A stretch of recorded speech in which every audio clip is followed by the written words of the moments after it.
Baba kabeba furushi lake kaja nalo Kenya. Nyie bado hamjanielewa.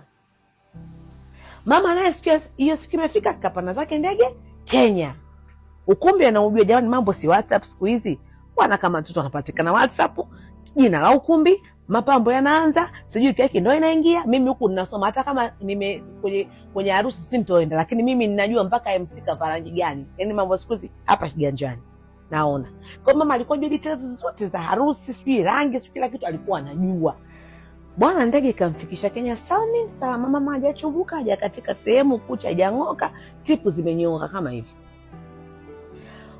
Huko na huko mama kashuka. Unaambiwa ile sherehe ilikuwa inafanyika kwenye gari. Na siku hiyo mvua inanyesha.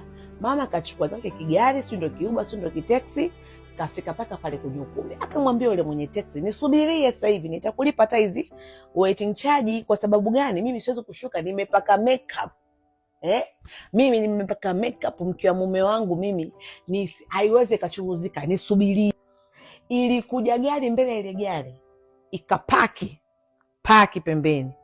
Baba yule kwa sababu tena shughuli sinamuhusu, hawezi kusubiria. Yule yule aliyekuwa kwenye ile gari ni mume wa huyo dada. Akashuka kwa sababu yeye ni mwanakamati, lazima kwenye kumbi awahi obviously. Akashuka, akaja upande mwingine, akafungua mlango. Bibi upo. Kafungua mlango hivi, anatoka yule twiga mweusi, anatoka ile ngozi nyororo, anatoka yule alikuwa yeye Bennett bampa tu bampa na mke wake, anatoka mdada wa kazi. Mama anakwambia alisikia kama homa, kichefuchefu kama cha mimba changa, hajui kafanya saa ngapi mpaka mimba imeingia, maana haelewi, kachanganyikiwa. Mama anaambia, "Nilichanganyikiwa mwanangu, hizi habari zisikie, simulia kama unavyosimulia zisikukute." Nikamwambia, "Hata zikinikuta mama, nitaomba wenzangu, jamani, mama Mijengo nitawapigia simu. Tapiga simu jamani, namba yangu mwisho 65, mambo upokee."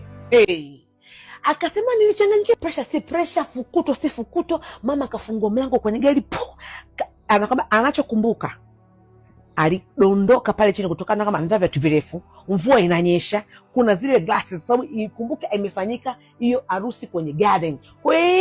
Chini mama kajiokota haraka, anakimbilia amwangalie mume, ni yuko na ule dada, yuko na twiga.